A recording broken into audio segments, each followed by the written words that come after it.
WhatsApp guys, welcome back to hats off squid game season 2. எல்லாருமே பார்த்துருப்பீங்கன்னு நினைக்கிறேன். எல்லா தரப்பில் இருந்தும் மிக்சடான ரிவ்யூஸ் தான் வந்திருக்கு. ஸோ அது ஏன் ஸ்குவிட் கேம் சீசன் 1 இருந்தது, ஸ்குவிட் கேம் சீசன் 2 அப்படி என்ன மிஸ் ஆனுச்சு அப்படின்றத டீட்டெயில்டாக நம்ம பார்த்துருவோம். ஸோ ஸ்டார்ட் பண்ணலாமா? ஸ்டார்டிங் வித் ஸ்டோரி கிட்டேருந்தே வருவோம். ஸ்டோரி வந்து ரொம்ப சட்டில் அண்ட் லீனியராக தான் இந்த தாட்டி ப்ரெசென்ட் பண்ணியிருக்காங்க சீசன் 2. பிகாஸ் ஆஃப் அவங்க வேர்ல்டு வைட் ஆடியன்ஸை வந்து சரி கவர் பண்ணணும், குழந்தைங்கள்லேருந்து பெரியவங்க வரைக்கும் எல்லாருமே பார்க்கணுன்ற மாதிரி தான் அந்த ஸ்டோரியோட டிசைனிங்கே இருக்கும். நீங்கள் சீசன் 1 எடுத்து பார்த்தீங்கன்னா அந்த மாதிரி இருக்காது. நீங்கள் வந்து ரொம்ப கோர் அண்ட் சீக்வன்ஸ் அண்டு ஸ்லாஷர்லாம் பயங்கரமாக இருக்கும்.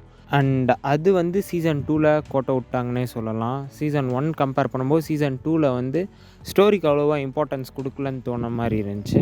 அண்ட் அதே மாதிரி அந்த த்ரில்லர் எக்ஸ்பீரியன்ஸ் சீசன் 1 இருக்கிற அந்த படபடப்பு வந்து சீசன் 2 வந்து சுத்தமாகவே இல்லை. ஏன்னா வந்து 2 எபிசோடுக்கு அப்புறம் தான் ஏதோ ஸ்டோரியே கிக் ஆஃப் ஆகிற மாதிரி ஒரு ஃபீலாக இருந்துச்சு. அண்ட் வந்து அது மட்டும் இல்லாமல் அந்த 2 எபிசோடுக்கு அப்புறம் தான் அந்த கேம்ஸ் எல்லாம் வர்றதுனால அந்தளவுக்கு நம்மளுக்கு அந்த கனெக்டிவிட்டி அண்ட் அந்த த்ரில்லர் எக்ஸ்பீரியன்ஸ் வந்து இந்த சீசனில் வந்து அவ்வளோ கம்மியாக இருந்துச்சு.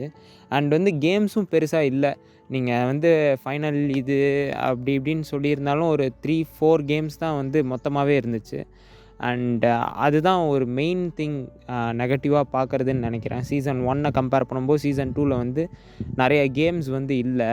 ஏன்னா ட்ரெய்லரில் காமிச்சது வேறு மாதிரி இருந்துச்சு. பட் ஆனால் அந்த ட்ரெய்லரை பார்த்துட்டு நம்ம இந்த சீசன் 2 பார்க்குறப்ப என்னடா இது இவ்வளோ தான் மொத்தமாகவே ட்ரெய்லரில் காமிச்ச கேம்ஸ் மட்டும்தான் இருக்கா அப்படின்ட்டு ஆடியன்ஸ் வந்து ஃபீல் பண்ணுறதா நான் நினைக்கிறேன்.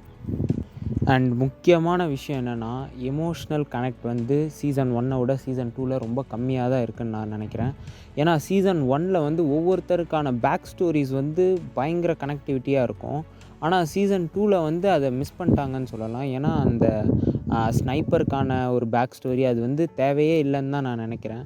நீங்கள் அதுக்கேற்ற மாதிரி அந்த பையன் பாட்டி அந்த எமோஷன்ஸ் வந்து நல்லா இருந்துச்சு. அந்த பையன் அம்மாவோட எமோஷ்னல் கனெக்ட் வந்து நல்லா இருந்துச்சு. அதை நீங்கள் ஸ்டோரியாக டெவலப் பண்ணி அதை கொடுத்துருக்கலாமே தவிர சீசன் 1 இருந்த அளவுக்கு அந்த பேக் ஸ்டோரியோட அந்த கனெக்டிவிட்டி வந்து சீசன் 2 வந்து லேகாக இருந்துச்சுன்னு சொல்லலாம்.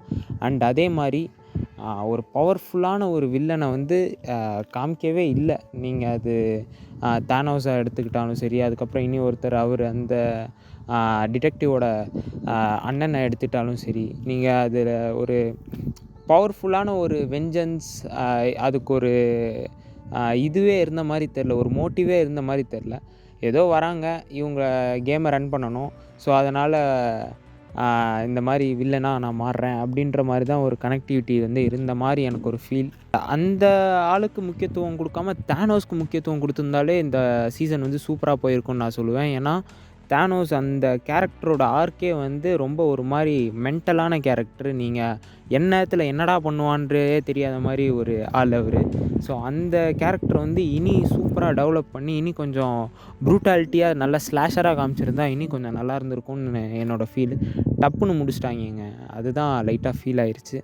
அண்டு தெரிஞ்ச ட்விஸ்ட்டு தாங்க. நீங்கள் சீசன் 1 பார்த்துருந்தீங்கன்னா சப்பையாக கண்டுபிடிச்சிருக்கலாம் சீசன் 2 ட்விஸ்ட் என்னன்ட்டு. அது ஒரு ட்விஸ்ட்டாக ஒரு கிளிஃப் ஹேங்கலாக வச்சு முடிக்க வேணான்ட்டு எனக்கு வந்து தோணுச்சு. ஏன்னா அந்த இனி ஒரு 2 எபிசோட் கொடுத்து அதனோட ஒரு எண்டிங் ஒரு ஃபினிஷிங்காக வந்து ஃபுல்லாக முடிச்சிருக்கலாம் அப்படின்ட்டு ஒரு ஃபீல் தான் எனக்கு இருந்துச்சு. ஏன்னா சீசன் 1 வந்து அந்த எண்டிங் வந்து பயங்கரமாக இருக்கும். திருப்பி அந்த கேம் ரீஸ்டார்ட் ஆகிற மாதிரியும் திருப்பி நம்ம ஹீரோ வந்து போகிற மாதிரியும் இருக்கும். பட் ஆனால் எண்டிங் முடிஞ்சு சீசன் 1 எண்டிங் முடிஞ்சு 2 இயர்ஸ் கழித்து தான் சீசன் 2 ஆரம்பிக்கிற மாதிரி ஒரு சிச்சுவேஷன். அண்ட் வந்து சீசன் 3 இதை நான் சூப்பராக பண்ணுவாங்கன்னு நான் நம்புகிறேன். ஏன்னா சீசன் 2 வந்து விட்டு வச்ச கதையை சீசன் 3 வந்து ஃபுல்லாக ஃபுல்ஃபில் பண்ணுறேன்னு சொல்லியிருக்காங்க. அண்ட் இன்சைடர் ரிப்போர்ட்ஸ்லாம் நல்லா தான் வந்துட்டுருக்கு 3 பொறுத்த வரைக்கும். அண்டு உங்களோட தாட்ஸ் அண்ட் வியூஸை வந்து மறக்காமல் கீழே கமெண்ட் பண்ணுங்கள். நான் வந்து உங்களை அடுத்த சூப்பரான ஒரு வீடியோவில் சந்திக்கிறேன். Until then, this is hats off signing off. Take care, cheers, by.